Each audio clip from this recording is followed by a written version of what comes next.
Sarah of Tarot and Oracle for the Soul. And as promised, I am going live a lot more. And I'm gonna start doing like VRs and hashtags. I've seen other creators do VRs and hashtags live as well. And um, I'm gonna give it a try. We'll see how it goes. I have my notes. Hello, I see someone is in. It's probably my husband Nikolai. So I'm just gonna keep going. So this is a VR to Imogen at Sapling Tarot. Thoughts on having a deck collection, and I'm just saying thoughts on having a tarot and oracle collection because that's mainly what I collect. And I first saw this from Julia at Highly Sensitive Tarot do this tag, and I thought it was great.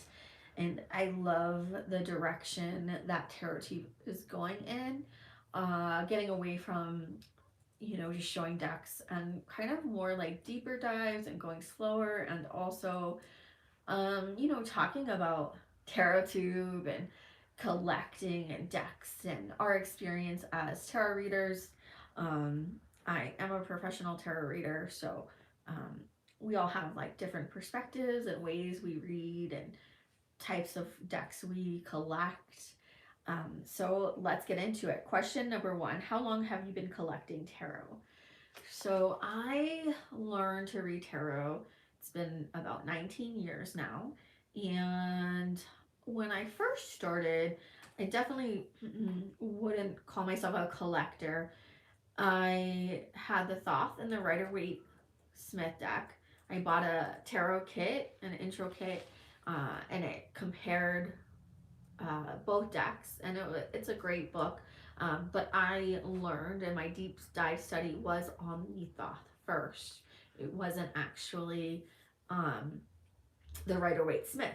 That came later in other classes that I took in workshops. So I had those two decks because it came in the kit, and then I didn't like the Thoth. Like, it really scared me at first. So I went out and I got Lisa Hunt's Animal Divine, and I think that deck was so gorgeous. And I bought a couple of like animal decks, like not really decks, but more they were Oracle, and of course Doreen Virtue's Angel. That actually her Angel Oracle, Angel's Messages Oracle was my first deck ever. So actually, I started on Oracle um, with Doreen Virtue's uh, Angel Oracle, and she was my entryway into learning tarot and Oracle. Um, but then it was like when I like started deep studying, it was with the Thoth. And then in like 2016, 2017, I got into watching Tarot Tube. And a lot of the Tarot Tubers I started watching, some of them are gone, some are still around, like Ethany and Kelly Maddox and some other big YouTubers. I'm like totally drawing a blank, but I loved watching them and seeing their decks and seeing their collection. And I will have to say, like, around 2019, I started working part time. I was working full time, and then I started working part time in a New Age books store. And so I was watching these tarot tubers, and I just started like collecting decks. And I didn't really know what I liked.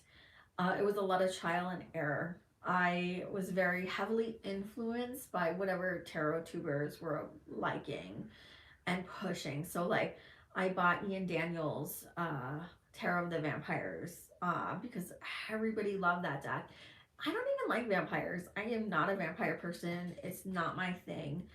I ended up giving that deck to who is now like he's my future husband. He's my current husband, Nikolai. He loves the deck. He loves vampires, so he got the deck. I kept the book because it's a big book and it has a lot of info, but I have to tell you, um I bought that deck like probably 10 years ago. I haven't read the book yet, so it's like be careful with like being influenced, right? It's so easy to get FOMO and like jump on the bandwagon. And of course, when you're first collecting, you don't really know. I didn't know anything about cardstock. I didn't really know what I liked, what I didn't. Um, so I bought a lot of just decks, like just, random decks, like the Ian Daniels deck, and then a lot of kind of like pastel-y decks. And just very trendy. I'm not gonna name names, but I didn't connect with any of them. Uh, yeah, some of them were like colorful and beautiful and pretty, but they didn't have like the meat and the substance I like. Like I love the Thoth because it just that meaty history behind it. And then in like 2019, I decided to start doing tarot tube, and I started my original channel. Um, and I originally started out being called Sarah the Rainbow Hearted Witch, and now the channel has morphed into Sarah's Prismatic Musings because that channel I kind of took it away from tarot and oracle and talking about Reiki. Like I used to script out, like fully script out full videos, and you could tell I was reading from a script, and my camera quality and everything wasn't that great. Um, and so I kind of stepped away from that channel. I created this channel. Uh, it was supposed to be just like a tarot and oracle flip through channel because I personally love just watching flip throughs. Like I didn't want commentary. I'm very, like just show me the cards. Like I'll make up my mind. I will make up my mind if I like the images, if I like the color, if I, like the card stock. Just show me the images. But then, I started doing hashtags and like VRs and like making friends on TarotTube under this channel. And, now it's kind of like morphed into more. Um, and I love it. Like it's so fun being part of this tarot community. I love interacting with everyone. So the second question is, what kind of collection do you have? So I mainly have tarot and oracle. Um, I collect both. I started out, 19 years, that's a long time to be collecting decks, right? So, um, what I am interested in and my interests have changed and shifted. So like when I first started out, I started out with collecting animal decks because, animal and angels, because that's what felt safe and comfortable for me. And then it went to um, fairies and mermaids because then I started getting into like fairies and mermaids. And then around like 2017 to 2019, I was really into collecting witchy decks.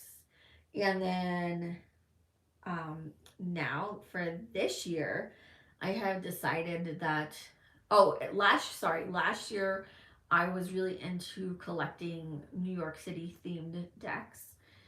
And then this year I want to focus on mainly circus and fashion. Fashion themed decks. So as my kind of interests and like getting more comfortable with what my tastes are, it's shifted, right? But we change, and 19 years is a long time. Um, so hi, welcome. I'm doing just like a VR live. So yeah. All right. I also really am into like 60s and 70s themed decks, very colorful decks. Um, so yeah, I have a lot of interest. Oh, I also like Southwestern theme. I have a lot of Southwestern themed decks. But yeah, like look at this. This is my tarot journal for 2026. And this is totally my vibe. So, yeah. Question number 3, are you a completionist? No. I may have like 2 or 3 decks from a specific creator, but I don't feel the need to collect every deck that a specific creator or artist creates. It's just not practical for me to buy every deck. Question 4, how do you store or organize your collection? I have like a 3-foot, I have 2 3-foot bookshelves, and they're supposed to be contained on that. But they're not. I also have them on a dresser, and then I have one shelf on another bookshelf. It keeps expanding. This year I think I probably should do some downsizing, but we'll see. Question 5, what's your favorite thing about your collection? So the favorite thing about my collection is I love how colorful my collection is. I have one black and white deck, and that's enough for me. I'm not really into black and white decks. Most of my decks are mass market, and most of them are from Hay House. Just because I have never really had like a huge disposable income to purchase indie decks or do Kickstarter. Kickstarter scares the heck out of me. So my price bracket is like Hay House when they have their 50% off sales. So a lot of my decks are Hay House, and Hay House, like their decks are hit or miss for me. Some of my favorite decks are Hay House, and then some of my least favorite decks are also Hay House. So Hay House is really hit or miss. They don't have the best card stock, but their themes and the books that come with the decks are really good for the most part. One of the decks that I have rehomed was from Hay House, but then the deck that I read professionally with, the 2 decks are Hay House as well. So I have a lot of Hay House.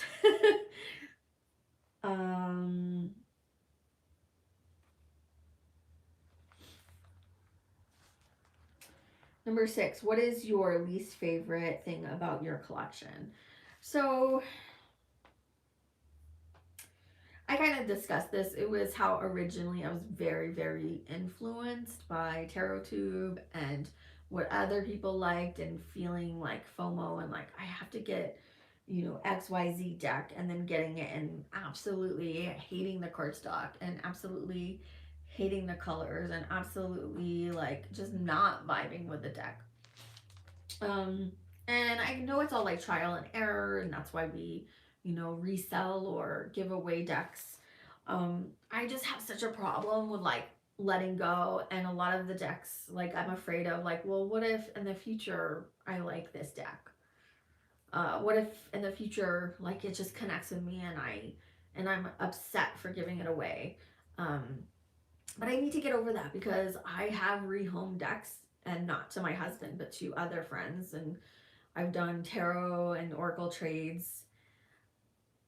Hi Darrell Chavez, welcome. And I don't miss those decks, so I really need to get over like my fear of having like regrets over giving away decks, because honestly I can tell you the decks that I have given away, I don't miss them. So instead of having decks, which I have a few that I can think of right off the top of my head that I probably really should rehome or give away, because it's been some of the decks I've had for 10 years, some 5, and it's still not hitting. So why keep it, right? So maybe this year that's what I'll work on, is giving away more decks. And not just like keep pushing myself or like hoping that some magical day in the future I will vibe with this deck that I don't like the cardstock and I don't like the images and I just don't like it. So why keep it, right? But I know that, you know, with some decks, and I've had a few where when I first got it, I was like really disappointed, and then like I wait a year or two and then I try the deck again and I do like it. So we'll see. I'm working through using all my decks. I was doing that last year, and I'm going to continue just working through my collection, and then if I use those decks for a month and I'm still not feeling it, I'll probably give them away. And I also, you know, wish I could support more indie artists and like Kickstarters. I just have like fears around that. And plus, when I get excited about a deck, I want the deck like ASAP. I don't want to have to wait like a year or two until, you know, they may produce it or not. Thank you, Daryl. Thanks for subscribing. I appreciate you.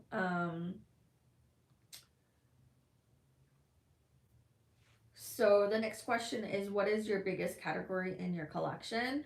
And that would be Oracle decks. I have 20 more Oracle decks than I do tarot, and I just absolutely love Oracle. So yeah, I have more Oracle. And then the next question is my smallest, and my smallest is my historical decks, and both of these historical decks were gifted to me. My friend worked at a publishing house, and she gifted me the Menciati Tarot, and I can honestly tell you guys, I've looked at this deck, and I flipped through the book. The book is like absolutely amazing. There's so much info. So hopefully I get around to playing with this deck, because this is kind of like the OG. This is like the original deck. So I'm hoping to use this. And then I was also gifted the Tarot della Rocca, which is another historical deck. So these are my smallest category, because I actually do have like 2 Kipper decks and 3 Lenormand decks. So yeah, the historical decks really kind of intimidate me a lot. But I'm kind of like hoping I look at it like, you know, reading with a Thoth, which I like the Thoth. Okay, good night, Daryl. Like, I like the Thoth because of the historical context and just kind of like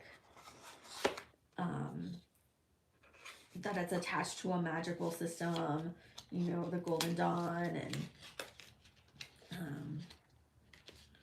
I don't know, the whole lore around it, which originally scared me, and now it's like, I don't know, fascinating, right?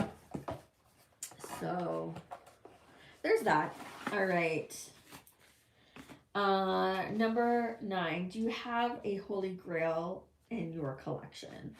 So yes, I do, and it's surprisingly my Thoth and the mini Thoth. I love the mini Thoth, and it's actually for my John Holland Psychic Heart Tarot, and that's what I use. If you come to get a professional reading with me, that's what I'll use. 10, do you ever wish your collection was bigger, smaller, or complete? Obviously, I don't wish it was smaller because I have a hard time letting go of decks. Sometimes I wish I was able to downsize and really tighten it up and really only keep decks that I really, really love. I think that would be great. And again, sometimes I wish I had the funds and the means to support more indie artists, either on Kickstarter or on Etsy. This year, that's kind of what I'm leaning more towards, is quality over quantity. Because at this point, I have enough quantity. It's now like working with what I have. 12. Do you ever get envious seeing other people's collections? Yeah, sometimes, especially when I see really beautiful decks that people got on Kickstarter and you could only get on Kickstarter. I know sometimes on Kickstarter they start out on Kickstarter and then they go to Etsy, or if you wait long enough, sometimes they get picked up and become mass market. But in that gap time, sometimes you're like, oh, I'm never gonna see that deck again. Like, I can't get that deck. I wish I had backed it. But like I said, Kickstarter scares me. I know my husband did Kickstarter for his Lenormand deck, his Alien Lenormand, and it worked out for him and the people who backed him. But I've just heard my husband supports Kickstarter. Like, he buys a lot of art and supports artists on Kickstarter. He trusts it. Again, I am like very, like, I want that dopamine hit. I want that deck ASAP. I want it like yesterday. I don't want to wait for the sale, to see if they hit their goals. I don't want to wait to see if, they're going to produce it. I don't want to like gamble. Like, I feel like Kickstarter is like a gamble. If it's on Etsy, before it really scared me, those price tags, 40, 50, 60, $75, like, that really like hurts my pocketbook and my soul. I just, those markups, not a fan of it. So I get envious in that, like, good for on other people that they have the patience and the funds to back very indie artists on Kickstarter. I love that. I think it's great. And now there's make playing cards, which I want to try to buy from there. Try that out this year, and there's a few other sites where it's kind of like print on demand, and I want to try those out. So, we'll see. But as someone else said, you don't want to like go broke. You have to know your limit, what you're willing to spend on a deck. So, you don't have to have a huge collection to be a tarot reader, and you don't even have to have like, the $75 card. That's serious collection, right? Collecting. And I don't know if it's such a big rift now, but like when I first started on YouTube, I noticed that there was like a big kind of like a rift between the professional readers and the collectors. And it's like, well, I'm both. I've been asked like, well, are you a collector or are you a reader? And I'm like, I'm both. I read tarot professionally, and I've been doing reading tarot for 19 years, but I also have gotten into the collection side of it. Because, even mass market decks, go out of print. So, I use my decks. I don't want to say I'm like precious with my decks, but I'm not into edging. Like, I'm not going to modify my decks. Like, modifying my decks scares me. And especially the price point. Like, if I'm paying $40, $50 for a deck, I'm definitely not modifying that. Question 13. Who on YouTube has the best collection videos? Okay, so I try not to watch collection videos, but I do watch flip throughs and I do watch VRs. So seeing their collection in that sense, I love Robin of Robin's Reflections. She has great decks, a great mixture of indie and mass market, and just really beautiful decks. Julia from Highly Sensitive Tarot has a great tarot collection, and she has recently just influenced me, and she was like raving about the lovely Om Tarot, and excuse me, I looked into it and I found it, and it was on Etsy, and come to find out, the creator is from New Mexico, and I love that that's, you know, local for me. So I was like, oh yeah, I want to support this creator and this artist, and I got the deck, and it is stunningly beautiful, and the book is amazing, the cards are amazing, and it's just such a wonderful deck. And she influenced me eventually this year. I want to get the Slow Tarot. That's another artist created deck. The artist has her own website, and so hopefully, you know, by the end of the year I can get that deck too. So Julia's like a big influence. She has beautiful decks. And then Chanel at Chanel Days, like I've been watching her since she started, and she has an amazing deck collection, and she's influenced me on a few decks that I've purchased.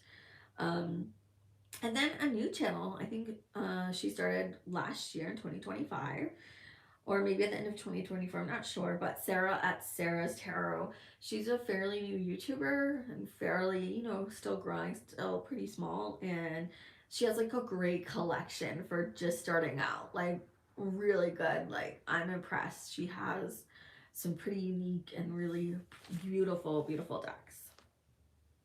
And then there's so many other people who have amazing collections. Um, but again, I try not to watch collection videos because I don't want to get the FOMO. It's too easy for me to get FOMO. 14. What's some advice you'd give to a new deck collector? Just because it's beloved on TarotTube doesn't mean it's actually a good deck, and it doesn't mean it's actually a quality deck, and it doesn't mean it's actually something you will like. I obviously learned that lesson over and over and over again, multiple times. It's taken me a long time to figure out that my favorite cardstock is linen. It's taken me a long time to figure out that I like bold, beautiful colors. It's taken me a long time to figure out that I like symbolism. I don't want my decks to just be abstract or to be just like some lines on the paper or just some colors. I need scenes and I need symbolism. You know, like the Thoth is a little pippish, but it has keywords on it. So if it has keywords, that's great. Um, but yeah, I'm not a big fan of like the super pip decks. I don't really like pip decks very much. But I know that pip decks can really open your intuition quite a bit. And so does the Thoth, and that's why I love the Thoth. It's very, very deep, and it really does like kickstart your intuition. Um, but you know, a lot of it is like literally getting your hands on cards and cardstock and like feeling the difference. And you know, some people are like they absolutely hate matte decks, so they won't buy it, or they absolutely hate like shiny gloss. I personally love between matte and glossy. I want like high gloss, like I want extreme gloss decks. I love glossy decks. um if it can't be linen, I want it to be glossy. I want it to like slide and be slippery and like have lots of cards jumping out, right? So, and I love beautiful art. And like watercolor, I paint in watercolor. I like um, ink and ink work, and just any beautiful art. Like I'm here for it, and it can be like kind of chaotic and chaos. And I like that too. I'm not really a fan of um, like collage as well. Like But again, like this is all trial and error of like what works for you, what works for your style of reading, what sparks your intuition, what sparks your kind of like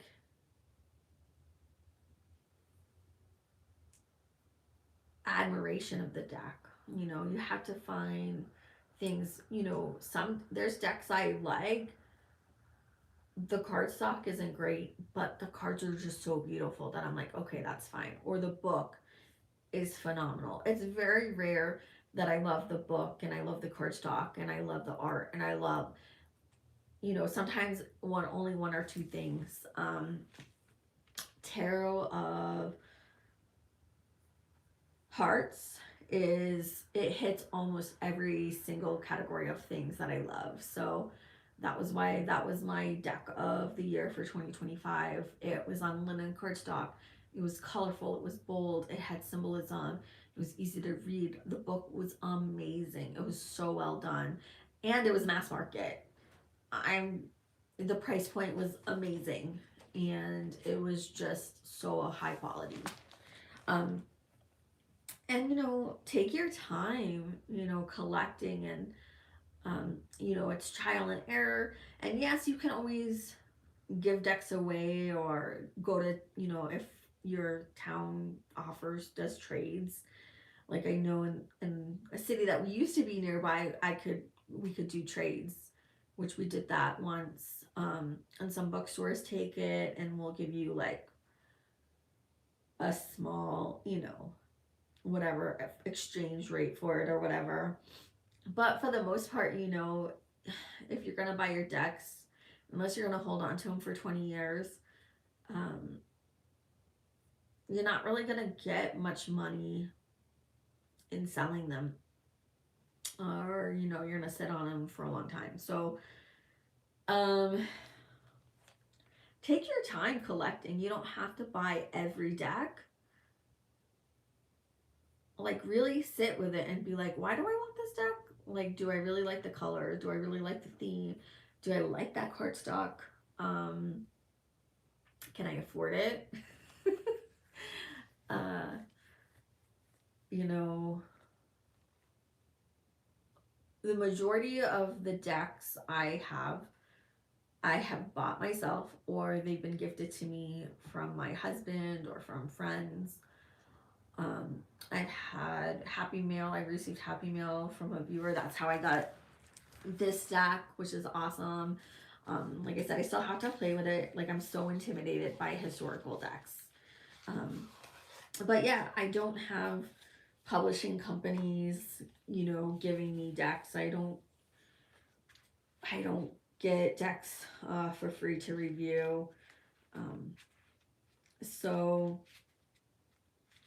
if I love a deck, I really love the deck. Like nobody's paying me to say I love the deck, or you know, not paying me, but like because I don't know of many YouTubers who are getting paid by the publishers, but I'm not like afraid that oh like this publisher's gonna stop giving me free stuff because I said I hated their deck.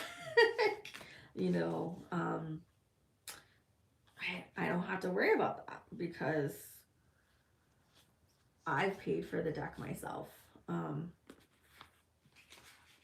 Or it's been given to me. And like I said, even decks that I have purchased for myself, like I don't necessarily, I get it in my hand and I'm like, ooh, the cardstock's too thick, or it's too cardboardy, or this doesn't shuffle well, or I think I'll like it, and then I'm like, it just doesn't connect. But you know, have grace with yourself and know that when you start collecting, um,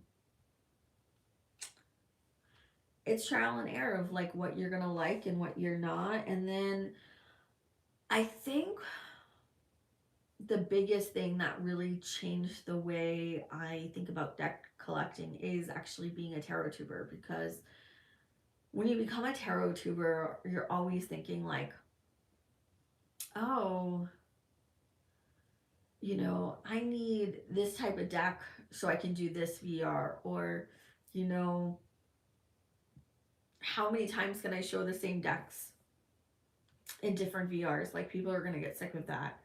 Or, you know, you really start thinking, you know, about like what can be good content, or what are people going to want to see, and what, you know, so it kind of changes too. Like, okay,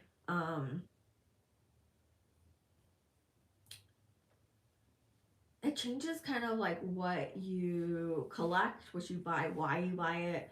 Because you're kind of always thinking like, oh, well, there's this VR with this hashtag, I need a deck for that. Or uh like, I want to do this, this would be like a great, this would be a fun theme to do, so let me like get all the decks with that theme, and I'll do a video on that theme. So it really changes kind of the way you think and operate. And like, I know, like, when I go on vacation, I'm like, oh, like, and I go to a restaurant or I go somewhere, I'm like, would this make good content? um and then you get kind of addicted. But I know, like, all social media, you know, if you're really into it, like, you kind of, it kind of changes the way you're thinking. Because I used to do Instagram, and it would be the same thing. Ooh, I need to get a picture of this and put it on my Instagram. And because I have to have 3 pictures or 3 memes or 3, you know, whatever, up a day, and I have to do that every day, or else the algorithm's just gonna totally ignore me. But now, of course, on Instagram, it's not about pictures, it's shorts, right? Just like YouTube, it's shorts. And now on YouTube, it's live, so that's why you're gonna start seeing me doing VRs live. Um, that, and plus, I don't really have time to edit anymore, so um, yeah, editing is just is the bane of my existence. So, well, here we are live, and usually there's more people. I'm a little sad that most of this live there was only 1 or 2 people in, and now it's saying 0. So we'll see. If live's not working, I'll just go back to recording and editing and doing all that. But for 2026, I kind of want to like play around and like get back to having fun. Tarot tube is a hobby. It doesn't pay me, and so I'm here for my tarot tube friends, and to make new friends, and to look at beautiful, beautiful cards and admire other people's collections, and just be like, oh wow, like, those decks are beautiful. And you know, I was watching somebody else talking about this, and they were saying, you know, if you just like the images, just watch the videos. And I was like, huh, why didn't I think of that? We always think like we have to have things in our possession, but it's true. It's like, we could just go watch the video, um, and then we don't have to have it in our collection. um, but yeah, I don't know. Uh, Collecting decks is fun, but collecting it for the artwork, or because you like the artist, is different than, you know, being a professional reader, for sure. But there's definitely overlap, and especially if you're on YouTube, and even if you're a professional reader, like, they still, you know, there's a lot of professional readers who create their own decks, and not just one about decks, and that's a lot of work. But you know, who knows? It's a fun hobby, it's a fun career, but it's time consuming, and it can get expensive. So just know your budget, and you know, go easy on yourself, play around, try lots of different styles and card textures, and then you'll kind of figure out. But you know, there isn't like that end all be all deck that it's like, oh, this hits all, checks all the boxes. There's decks that come really, really close though. Like Tarot of Hearts, like, that deck for me is almost 100% perfect, right? So, um, and the lovely Ohm, it doesn't have linen cardstock, but the artwork in the book are just so well done. That's another deck that is up there as like, you know, top 5 of all time decks. So um yeah, well, I will stop rambling. I'm glad I did an outline for myself. Thanks for hanging out, and hopefully I will see more people next time. As always, have fun, keep on shuffling, and I'll see you all later. Bye.